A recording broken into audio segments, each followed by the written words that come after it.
Welcome everybody, very warm welcome. So as you probably know by now, I should hope, on these Tuesday nights we're following a theme we've called Buddhism through time and space. So we're looking at how Buddhism has evolved and adapted itself to different cultures and different time periods as a way of exploring what we can learn from all that rich diversity of the Buddhist tradition, what that can tell us about how we can practice here and now in our culture, which is very different from any of the cultures really that Buddhism has encountered in the past. And since the new year, we've been looking at a strand within Buddhism that began to emerge in India sometime around the beginning of the Christian era, which called itself the Mahayana, which means the great way or the great vehicle. So it called itself the Mahayana, the great way or the great vehicle, to distinguish itself from what it called the Hinayana, the lesser way. We don't tend to use that word because it's rather pejorative. But to the Mahayanists it seemed that the traditional, the mainstream monastic traditional Buddhism had become a bit narrow actually. It had become a narrow and limited path. So the Mahayana seems to have emerged because some Buddhists felt that, yeah, as I say, that tradition had become too narrow, too focused on just becoming liberated from negative mental states in order to escape from suffering, a rather sort of negative view of what it was all about not suffering, not having negative mental states. Too focused on just becoming liberated just for oneself, to escape suffering oneself, having lost sight of the broader vision that the Buddha communicated, in which we practice the Dharma not just for ourselves but for the sake of everybody, as he put it, for the well-being of gods and men, for the welfare of the many. So that we're practicing to help all of us evolve, all of us to evolve towards higher mental states, to make the world a better place. So you get that sort of division in the sort of Buddhist tradition happening at about that time. And most of the Buddhism that's around today is actually derived from Mahayana Buddhism. The exception is the Buddhism of places like Thailand, Sri Lanka, Burma. So if we go back, the texts that the older form of Buddhism based itself on are as close as we get to the words of the historical Buddha. They're contained mainly in what are called suttas, written in the Pali language. Sutta means a thread. So we have the Pali suttas. And these Pali suttas were usually reasonably down to earth.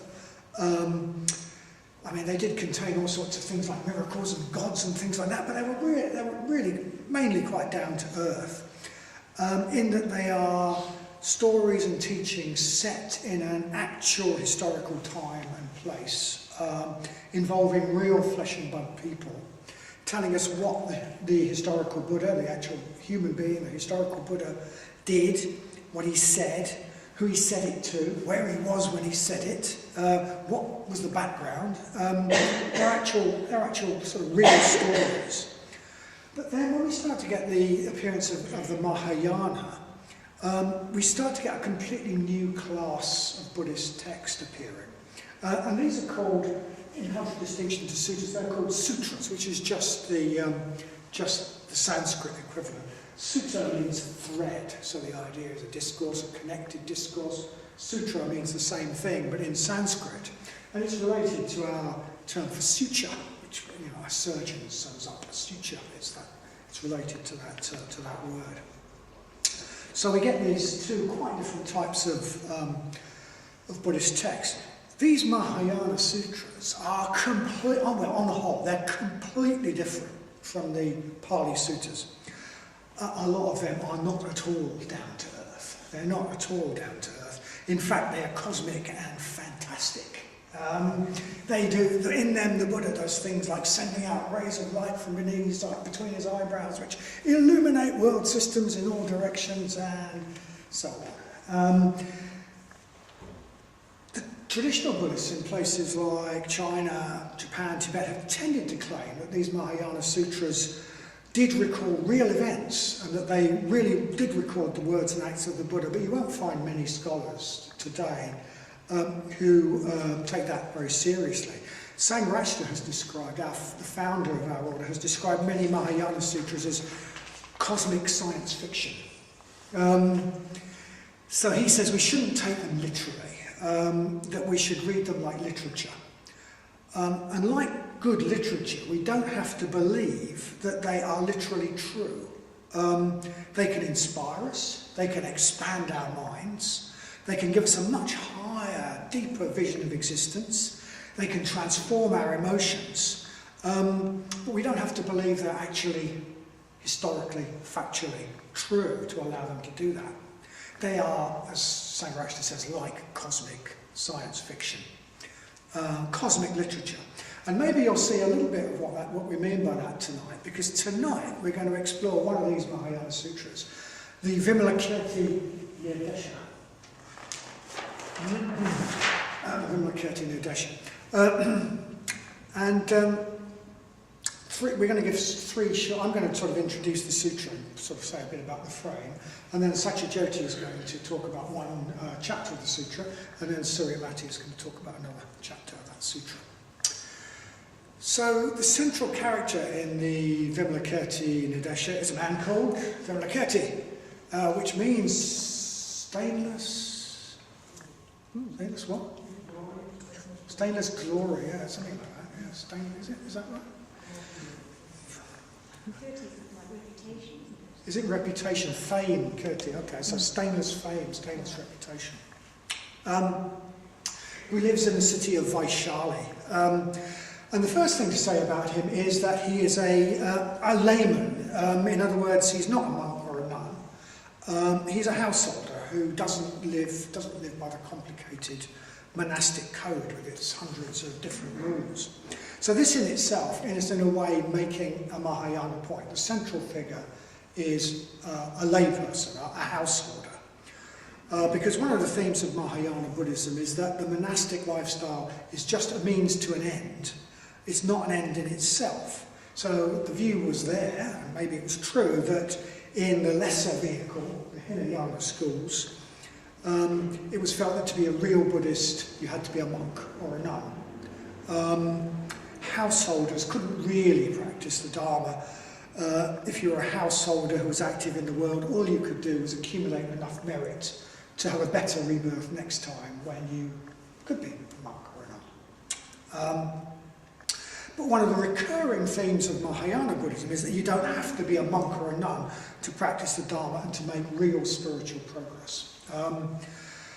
Laymen, householders, house people could do it just as well, or as well, they could do it too. In the words of Sangha so Sangha says, I suppose he says this about our order, commitment is primary, lifestyle is secondary. But just in case we tend to think that that means we can live jolly old anywhere we jolly well please, he then added at some point, commitment is primary, lifestyle is secondary, but not unimportant, which is perhaps a useful thing to add. So it's saying that the monastic lifestyle could be very useful, but it's not an end in itself. You don't have to be a monk or a nun to practice the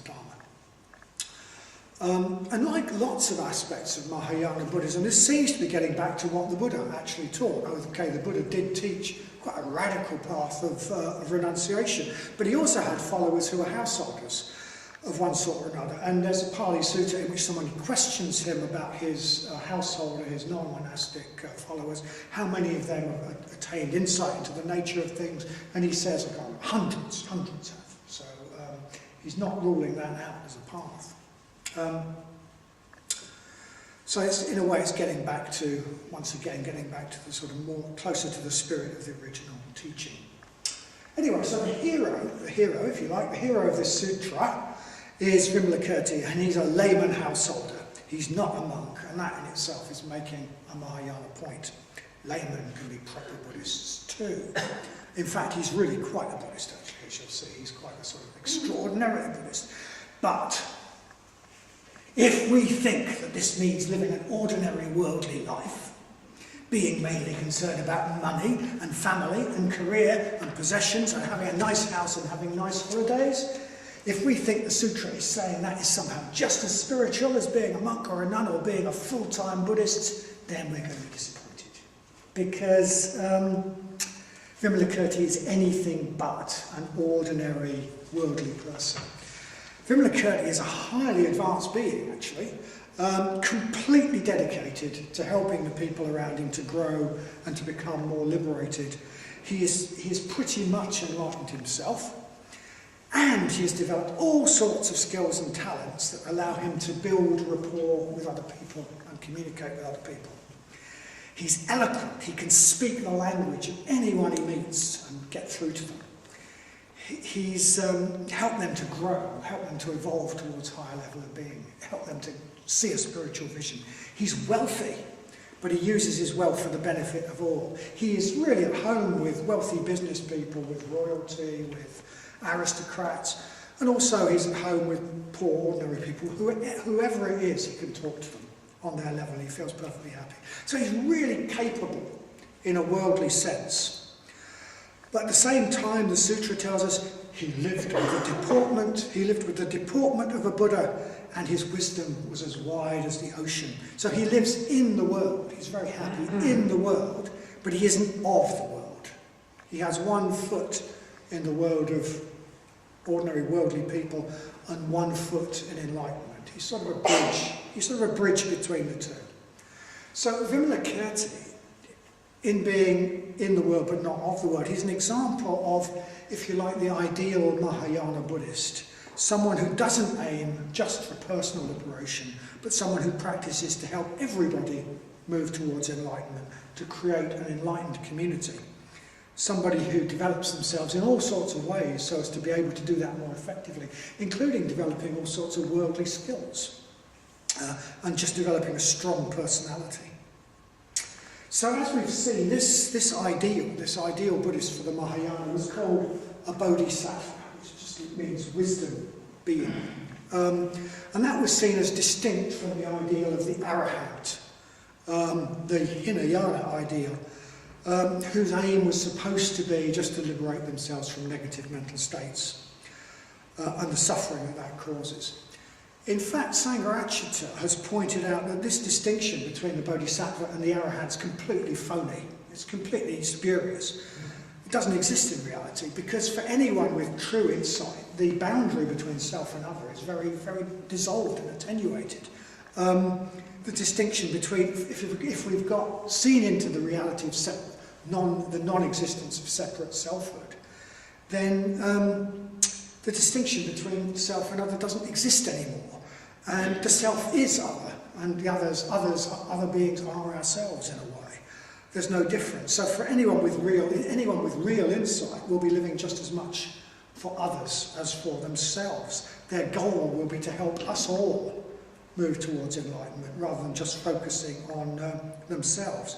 So in Sangha word, there's no such thing as an individualistic insight. If we have insight, then individualism goes. So it's a spurious distinction, but it seems to have been one that maybe had some basis in reality, that some people were actually practicing or trying to practice just mainly to, in a quite negative way, to liberate themselves from suffering. So Vimalakirti is a bodhisattva. He's a sort of ideal Mahayana Buddhist. And when we first meet Vimalakirti, he's ill. He's ill in bed, basically. But he says his illness is really a skillful means. His illness is a skillful means, a device that helps him to help others to become more enlightened. So he's a really popular guy, he gets loads of visitors. The king comes and his ministers come to see him, and aristocrats come and see him, and merchants come to visit him, and the townsfolk and the country folk come to visit him, and the young people come and visit him, and the elders come and visit him, and they all come and see how he is and to bring him grapes and that sort of thing.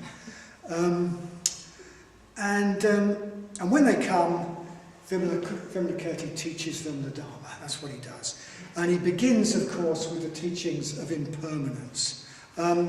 So he tells them According to the sutra, he tells them, friends, this body is impermanent, fragile, unworthy of confidence and feeble. It is insubstantial, perishable, short-lived, painful, filled with diseases and subject to change. It's starting to depress me already. This body is only a vessel of many sicknesses, and wise men do not rely on it. It's a ball of foam, unable to bear any pressure. It's like a water bubble, not remaining very long. It's like a mirage, born from the appetites of the passions. It's like a machine, a nexus of bones and tendons, etc., etc. So he really gives it a good old go about the body. Just don't rely on the body. Don't rely on the body. It's not worth it. It's completely impermanent, ephemeral. And then he contrasts this with the being of the Buddha, the nature of the Buddha, who he says is born out of wisdom, born out of ethical practice, born out of the practice of meditation. This is a body born out of metta and joy. So he says, turn your attention to creating that sort of body. Don't put your hopes in the merely physical body and its hopes and its wants. Create that sort of body. Create the body of the Buddha. So most of this sutra, that's an example of the sort of thing he says. Most of the sutra takes place in his house, Vimalakirti's house. Loads of people come and visit him. Not just the ordinary people that he gave that teaching to, but also some of the Buddha's really famous disciples, and even archetypal bodhisattvas like Manjusri, the bodhisattva of wisdom. They sort of all pop in for a discourse. And what happens is they all have these debates. They all have these really sort of humding debates with esoteric debates where he always sort of shows them up for not really understanding the Dharma. He's a bit of a know-all, obviously. No. Anyway, all this happens inside Vimalakirti's house. And Vimalakirti's house is a bit like the TARDIS. I mean, on the outside it's just a house in Vaishali. But in fact, it's a bit like a TARDIS on steroids, because, I mean, this has, at one point, all the walls vanish, and there's just infinity in all directions. There's just Vimalakirti on his bed, that's all there is, and infinity in all directions. And then at other times, well, I've said this is like cosmic science fiction, okay? It's a Mahayana Sutra, expect anything. At other times, his house is full of golden light, full of divine music, and the melodies and the chords and the harmonies of that music teach the Dharma directly, not through words. He's in his house, he's constantly being visited by Buddhas and Bodhisattvas. His house opens out onto, not just onto infinity, onto all sorts of other world systems, so that people come from world systems who are as beyond other world systems as many as 42 times the number of grains of sand in the Ganges. And they come, hundreds of thousands of great beings from that universe come to this universe, and they all come into Vimalakirti's house, and he creates fabulous great thrones for all of them, which are huge and covered in jewels, and somehow they all fit in his front room. So, in fact, Vimalakirti's house seems to symbolise the enlightened mind. That's what it struck me. Vimalakirti's house is the enlightened mind. It is also the wonderful, miraculous nature of reality. It's like reality is just more miraculous than wonderful than we can take in. It's a reality of infinite possibilities. So, and at the centre of all this, Bodhisattvas coming from different world systems and blah, blah, blah. On the centre of all this, there's still Vimalakirti lying on his bed, being ill. Emptiness in all directions, hundreds of thousands of mammoth thrones, and Vimalakirti on his bed. So somebody sort of says, "Well, you're quite a guy, Vimalakirti. You're a great being. Surely you can cure yourself. Why are you ill? Why are you ill?" And Vimalakirti says, "I will be ill as long as sentient beings are ill." He's saying he will be ill as long as the world is ill. So this seems to be sort of reinforcing that Mahayana point that we need to practice to create a more enlightened world, a more enlightened society, not just to become more enlightened ourselves. We will all be ill as long as we live in a sick world. We are not separate from others and the world around us. We're intimately linked. We're very, very conditioned. So if we want to get anywhere, we need to practice to transform the world as well as to transform ourselves. The two have got to go hand in hand, transforming the world and transforming ourselves. If we don't do one, we won't do either. We need to do both. We must transform ourselves by spiritual practices like living ethically, practicing meditation, studying the Dharma, reflecting. And we must also practice by transforming the world. And that's also going to be part of our practice. And the way we do that, it's not like being some sort of, I think Sangha Night described it as a cosmic social worker. It's not being a cosmic social worker. It's by changing people, by changing hearts and minds, by helping people to liberate themselves from their poisonous mental drives, by helping people to develop metta and generosity and wisdom. The way we might create a more enlightened society is to create a society of more enlightened individuals, if that makes sense. A society of sick people driven by negative mental states will always be a sick society. And if we live in that society, we will always be a bit sick too. Like Vimalakirti, we will be ill as long as sentient beings are ill. In the sutta, Vimalakirti says,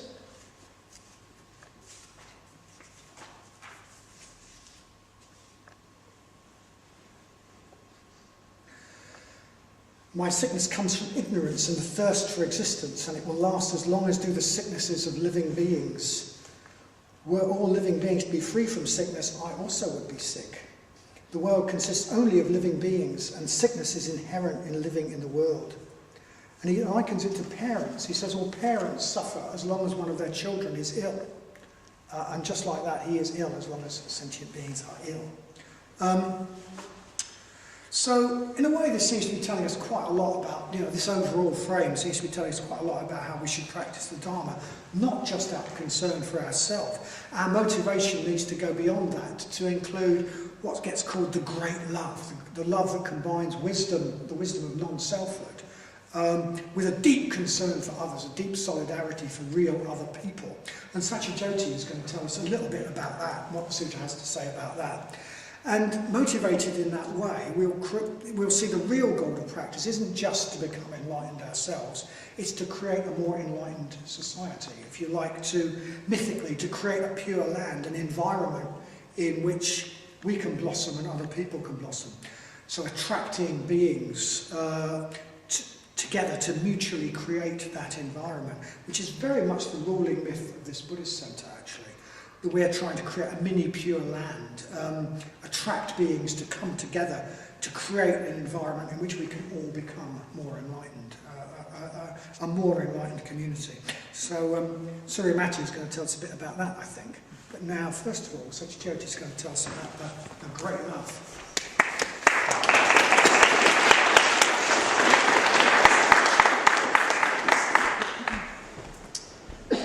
So for those of you who were here last week, you might remember we had two visiting lecturers with interesting fashion sense. There was Nagarjuna came who likes to wear a shower cap with snakes coming off it, and we had a Sangha wearing a dog round his neck. And they debated two models of reality. So one of them argued that everything comes from our minds, and the other argued that actually our experience is more like a co-arising of our minds and of phenomena. And you might remember that as part of that debate, Sangha, he argued that if it is true that everything's just from our own minds and that nothing really exists, well, anyway, you could almost go, what's the point? What's the point in it all? What's the point of practicing, of trying to change, of developing when everything's an illusion? And my talk's about a similar kind of paradox in a way. It's about how to love beings who don't really exist in the way that we normally think of existing. So how to love beings that don't exist. So as Vidani has said, I'm talking about a section of the Vimalakirti Nadesha, and it's called the Goddess section. And I think some of it is some of the most beautiful literature I've come across, actually. Some really beautiful writing. And Vimalakirti is asked, how does the Bodhisattva, that being who's pursuing enlightenment for the sake of all sentient beings, how does a Bodhisattva see all beings? And he answers, a Bodhisattva should regard all living beings as a wise man regards the reflection of the moon in water, or as magicians regard men created by magic. He should regard them as being like a face in a mirror, like the water of a mirage, like the sound of an echo, like a mass of clouds in the sky, like the previous moment of a ball of flame, like the appearance and disappearance of a bubble of water, like a flash of lightning. Precisely thus, Manjushri, does a bodhisattva who realises the ultimate selflessness consider all beings. And actually, I've only read probably a third or something of the different metaphors, different images that Vimalakirti uses to describe the nature of beings. So these images very much call up things that have no inherent permanent existence.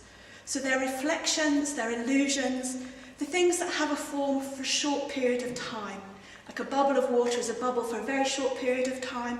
A mass of clouds soon transforms into something else, disappears from view. They're talking about a flow of conditions that are changing all the time. So they're not saying that these things don't exist, because obviously, whilst there's a mass of clouds, there is a mass of clouds. What it's saying is that things change. So we're a flow of conditions, human beings are. So physically we are. Physically, perhaps it's quite easy to see that, our body is taking in things from outside the body all the time. We eat things, they get transformed in our body, and we take in all sorts of elements, and then they pass through our body. We create cells, the body creates cells, the body destroys those cells. We're changing all the time. And we can feel different from the rest of the world, but actually all we are is part of this great flow of change in the world. Everything apparently in our bodies comes from the stars. It's like we are made of stardust, that millions and millions, probably more than millions, hundreds, billions and millions of years ago was stars, and now it's us. It will change and it becomes something else. So our bodies are not permanent. And it's the same for us if you think about ourselves psychologically as well. It's a bit like ideas and emotions and thoughts. They come through us, they come and go, and they're based on previous conditions. So we will think something because of the conditions we've been in. We will have a particular emotion because of a whole web of conditions that have led to that. The situations we've been in, our past history, our culture, our friends, how we grew up, our biology as well. There's all sorts of conditions that are just coming together. And what happens is these thoughts arise, these emotions arise, this kind of personality arise, and we go, that's me, and we fix it, okay? But actually, we're just changing all the time, just in the same way that a bubble of water comes into being and then disappears. That's the same for our emotional, psychological states as well. And so this thing about beings not existing is really important, because it's a bit like kind of going, actually, we're all part of an interconnected change of impermanence. So it's not saying we don't exist, therefore we don't matter, but it's just kind of going, if we knew the reality of how we really are interconnected and how we really do change, we'd probably live our lives quite differently. So after that, Manjushri then asked further to Vimalakirti, Noble Sir, if a bodhisattva considers all living beings in such a way, how does he generate the great love towards them? And Vimalakirti replied, Manjushri, when a bodhisattva considers all living beings in this way, he thinks, just as I have realised the Dharma, so should I teach it to living beings. And thereby he generates the love that is truly a refuge for all living beings.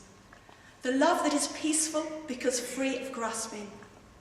The love that is not feverish because free of passions. The love that accords with reality because it is equanimous in all three times. The love that is without conflict because free of the violence of the passions. The love that is non-dual because it is involved neither with the external nor with the internal. The love that is impermeable because totally ultimate.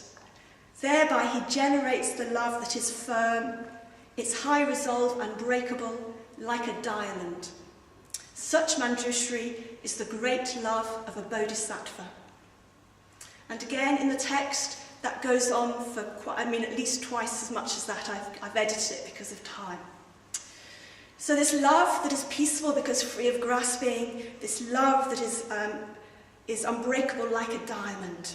I find it very beautiful and very inspiring. But sometimes, particularly when I was writing this talk actually, I was feeling quite just disheartened because it just seemed so far away from my everyday experience. It's a bit like I can have it up there as a kind of, I can yearn for it, it can be a myth I can work towards, but how can I actually express it in my everyday life here in Sheffield? And, because my experience is that actually at the moment my love contains really a fair amount of grasping. It's certainly not got any equanimity to it. It's all very full of me, a bit sticky. Even in good friendships, I find myself caught up in all sorts of envies and resentments, actually wanting the person to love me, feeling all sorts of things about why I do this for this person, they don't do this for me, that kind of stuff. So I'm kind of involved in love, which is a bit like it's a business deal. It's a bit utilitarian, it's an exchange. It's a bit like, I do this for my friends, so they should do that for me. I do this for my mother, so she should do that for me. Those kind of relationships. And that's very human. That's very human. But we can move beyond that, because as well as it being very human to have those kind of business deal kind of relationships, it's also very human, I think, to develop an unconditional love. Because I think it's there in all the religions I know about. It's a kind of real thing that all humans can yearn for and have a feeling for, this unconditional love, this great love. And, of course, what I'm talking about is metta. I hope everyone is recognising that as metta. Unconditional love, wishing all beings well. And luckily, we have the tool of the metta bhavana to use, both on the cushion and off the cushion, actually. When we're meditating, when we're not. We can be developing metta for other people. We can be developing this love for other beings. It's interesting that actually what Vimalakirti says is, he says, a bodhisattva who realises the ultimate selflessness considers all beings in this way.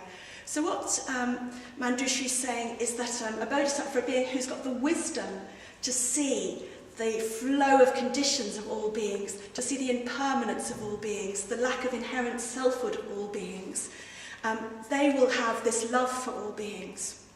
And some traditions of Buddhism have taken this to mean that actually what we need to work on first and only is to realise that ultimate selflessness. And then love will naturally arise for all beings. And I think in those traditions the metta bhavana is not commonly done as a practice. Which I think is a bit of a shame, really, because I think as we've got the metta bhavana taught by the Buddha, it's a bit like, why not use it? Why not have like a double attack, a kind of double power attack on our false sense of self? And through wisdom and through love, so both through mindfulness and through metta, we can start to experience our fleeting emotions, start to experience the transience of our experience, and see how they arise in dependence on conditions, and from that develop love for ourselves and other people. So somewhere here I've got the sort of diagram of this.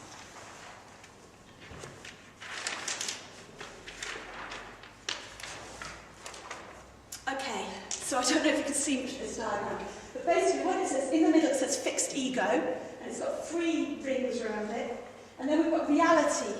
Okay, reality is change and interconnectedness, okay? And that's going on all the time. So I was talking about this flow of conditions, this flow of our experience of our body, of our psychological states, that's changing, that's completely interconnected. And what we do is we make a little bit of it me, okay? My fixed ego, okay? And we fix it, and we try and make it not, we kind of behave as if it's not changing, and as if it's permanent. And what we do is we put a barrier, because we put sort of veils between us and the world. We create this reality, this is not reality, but we create this kind of sense of ourselves as different, as separate. And what I suggest that is through, particularly through the metta, you can work on these barriers in two different ways. So you can weaken them, so they just become much weaker, and that reality can get through. And you can make holes in them as well, so that reality can get through. So it's a bit like, by connecting with other people, we can start to make some holes in, and we can actually get a sense that we are part of reality. Okay. So, yeah. Okay. And a really good way to do this, of course, is through the metta bhavana. So if we look at the stages of the metta bhavana, okay. And I've got hearts there, because that's my Valentine's card, to you all. That's really tacky, I only just thought of that.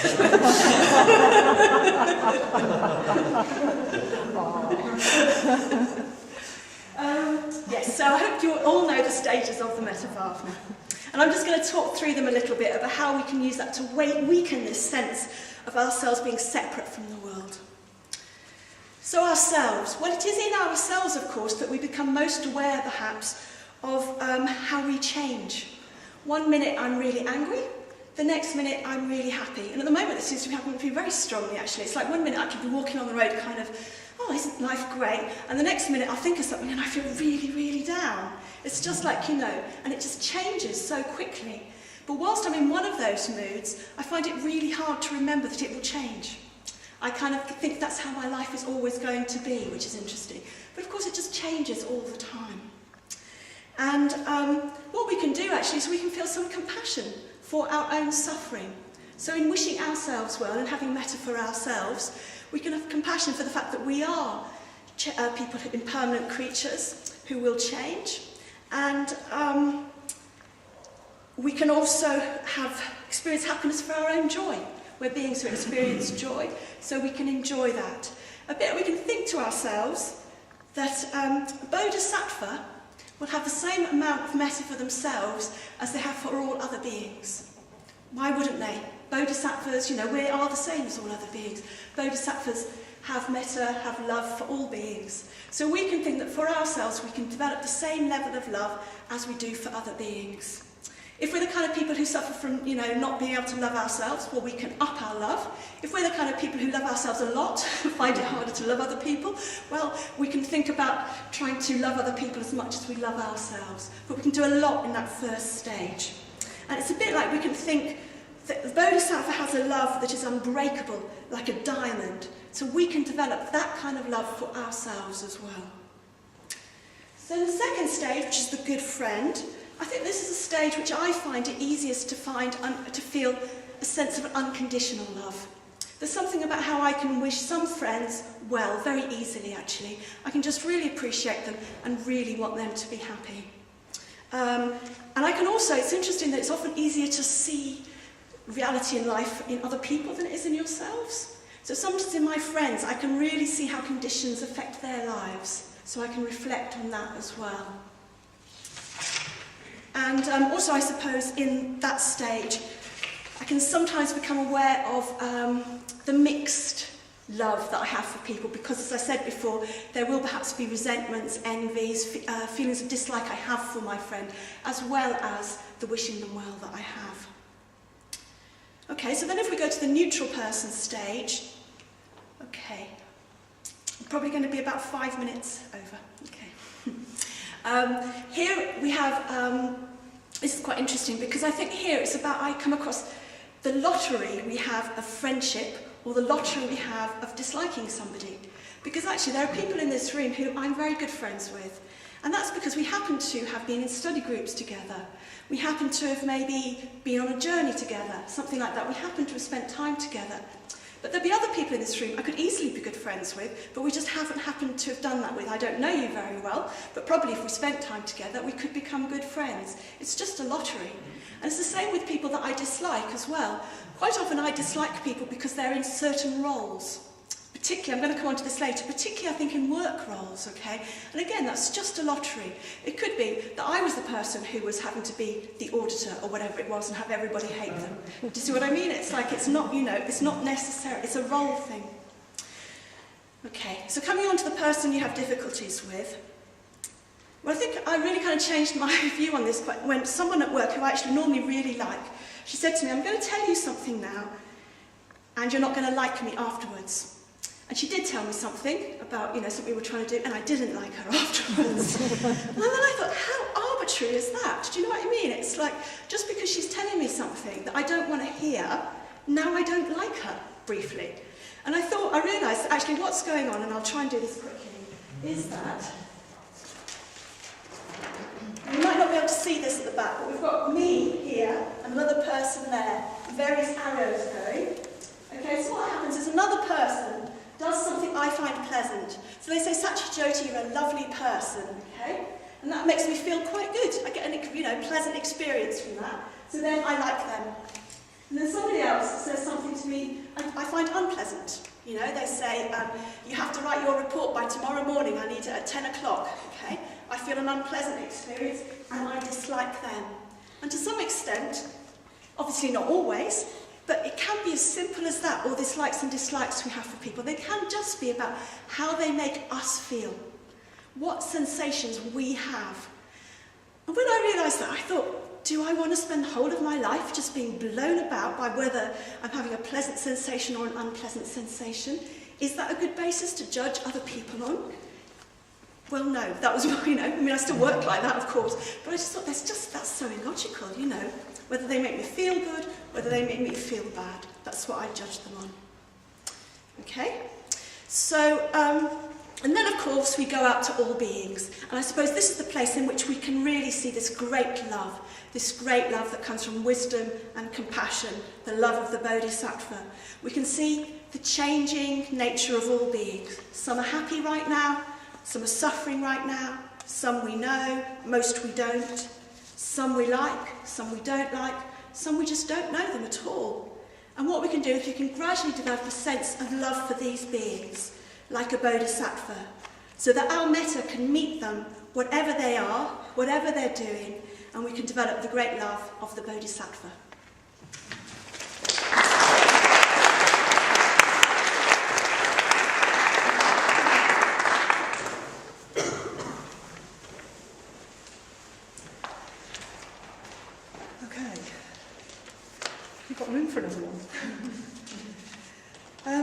Okay, so I am going to talk about a dramatic incident that occurs in the first chapter of the Vimalakirti Nidesha, and a key question that is put to the Buddha.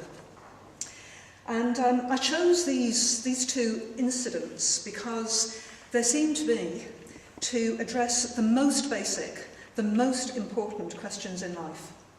And I think those questions are, what is life for, and how should we live it? And I think that the teaching that we get from the Vimalakirti on this is particularly relevant to us as a Sangha.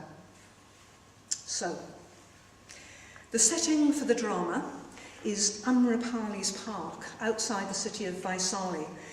Some people have been there on a pilgrimage in the past. Some of you will be there in about a year's time, almost exactly actually, in 2015.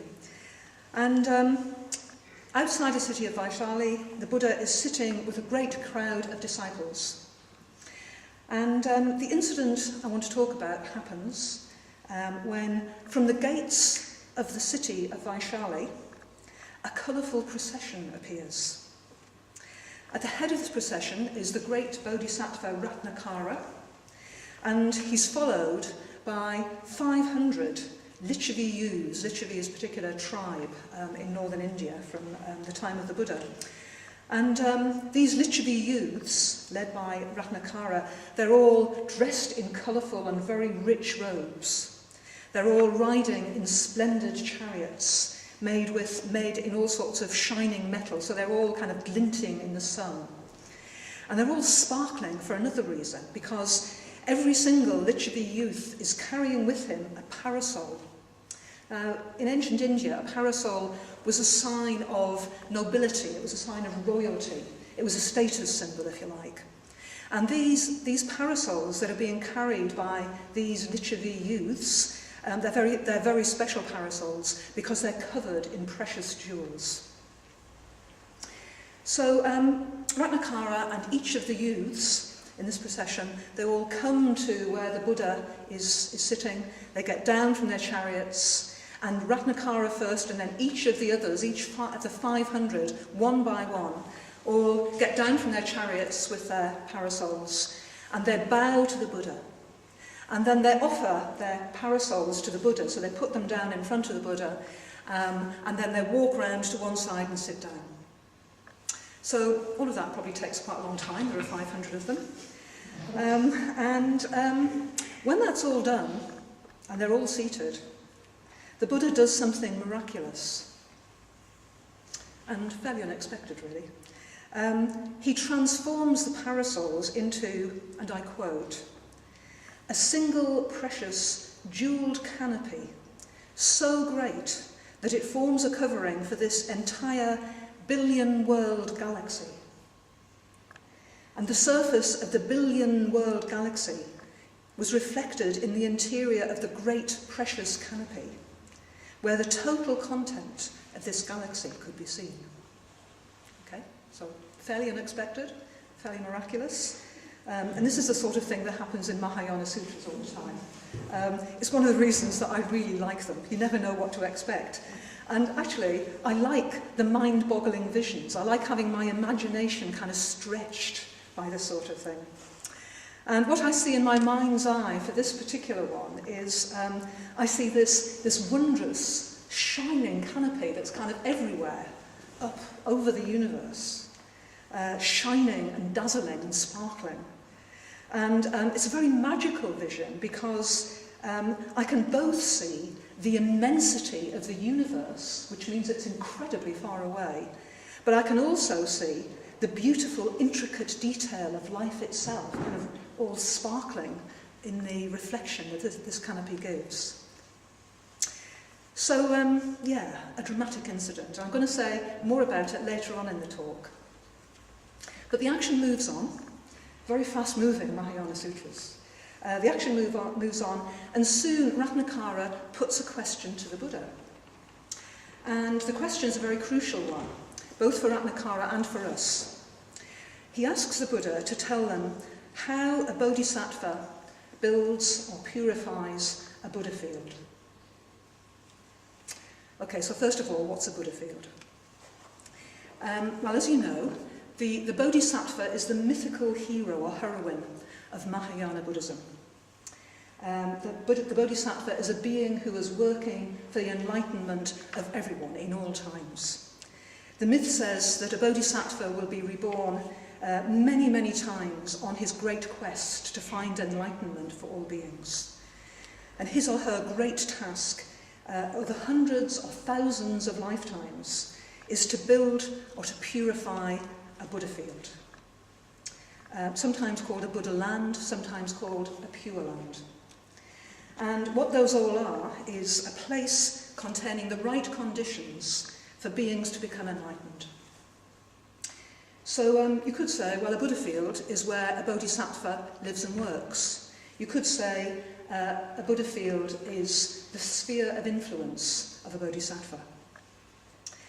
And according to Mahayana mythology, some Buddha fields are incredibly beautiful. They're places of great natural beauty, or they're adorned with jewelled trees, where the sound of the Dharma is borne on the gentle breeze, or inhaled in the form of fragrances. There's a sense in which in the Vimalakirti, near Desha, Vimalakirti's house is a kind of Buddha field, because it's his sphere of influence, it's kind of where he's working. And yes, you may not be surprised to hear that not all Buddha fields are like that. And the particular Buddha field that we live in, sometimes referred to as the Saha world, is regarded as, well, definitely not the best of Buddha fields, not the purest of Buddha fields, which is interesting, because my reaction to that is, I'm never quite sure whether to feel slightly disappointed at getting a raw deal that I've been born in a not very pure Buddha field, or to be comforted by the acknowledgement that actually practicing the spiritual path in our Buddha field is much harder than it is in many other Buddha fields. But then I have to remind myself that this is all a myth, so, I shouldn't get too hung up on it. Okay, so that's what a Buddha field is. So Ratnakara's question is about creating a Buddha field.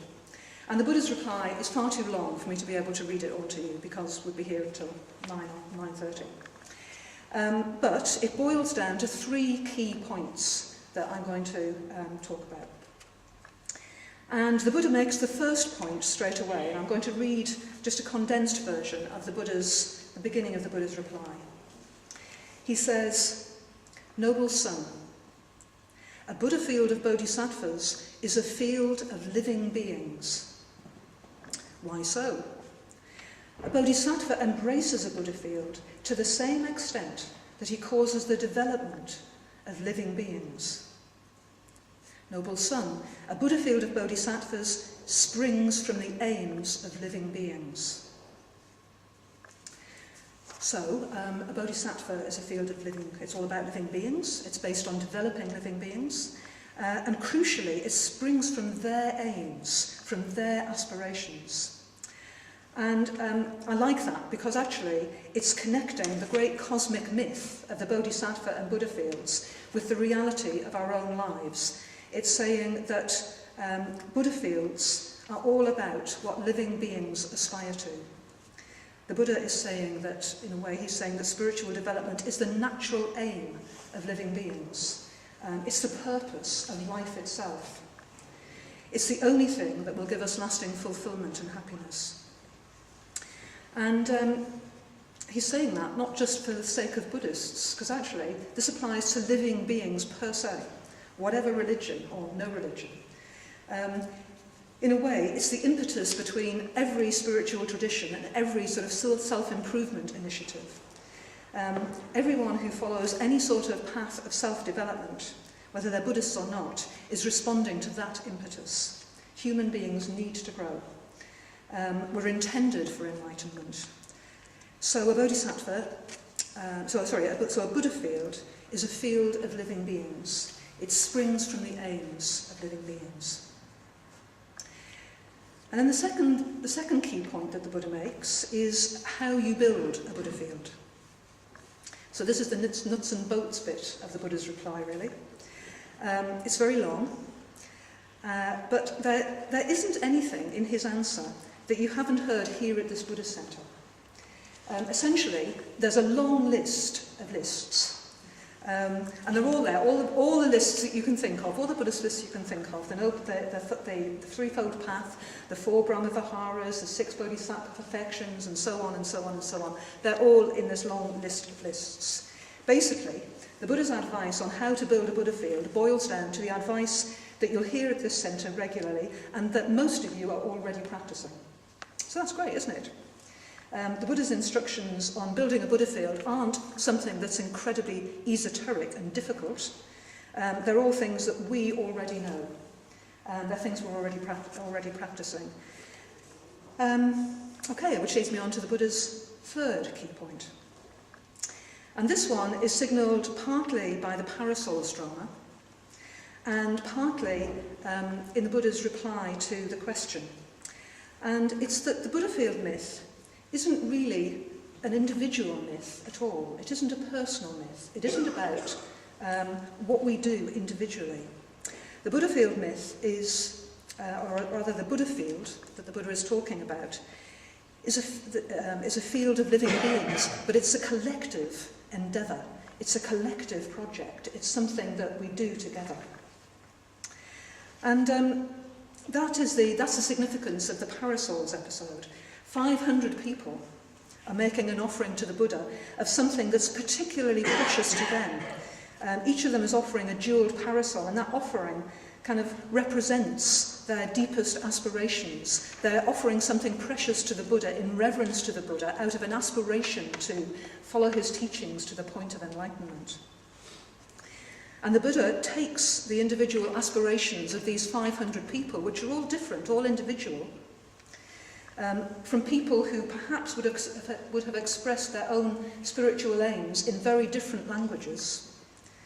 And he takes those 500 different parasays representing different aspirations, and he makes them into a single, overarching, amazing canopy. So the crucial point, really, the crucial point that unites the parasols drama and the Bodhisattva and the Buddha's reply about Buddha fields is that, well, it isn't about me, it isn't about the individual 500 people and their particular aspiration. They're all aiming for the same thing. There is only one aim that all living beings have, and that is to develop as far as they possibly can to the point of enlightenment. So it's not about me becoming a bodhisattva. It's much more about creating, about joining with others in creating a sphere of influence which will take the world towards enlightenment. And about doing that as a collective practice, about doing that as a Sangha.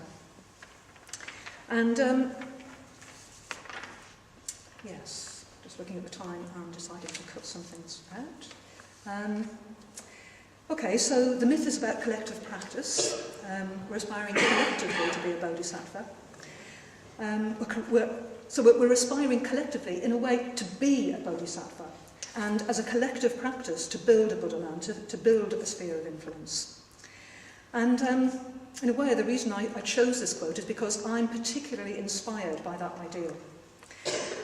I'm particularly inspired by the idea of being part of a Sangha which is a bodhisattva and which is creating a Buddha field that is having an influence on our part of the world. And sometimes when we're together as a Sangha, it really does feel as if we're collectively bringing into existence something that's much bigger than us. For me, there are particular times when I notice that. I feel it very strongly when we're on retreat together, when there's that strong sense of friendship and inspiration and interconnectedness. I feel it in the vibrant silence at the end of a puja. I feel it when we're working together in intense situations, so perhaps when we're getting ready for a retreat, or when we're doing something like the summer fair, where we're all working very hard with one common purpose. And I feel it in the very deep communication that happens when I'm with small groups of Sangha members that I know really well. So my chapter, my mitra group, my team that I'm part of.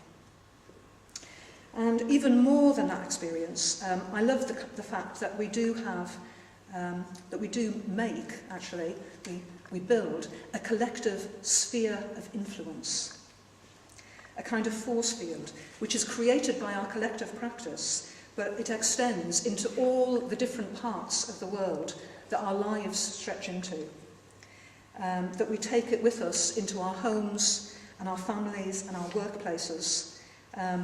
And we take with us, when we go there, a kind of a taste of the Buddha field that we're building.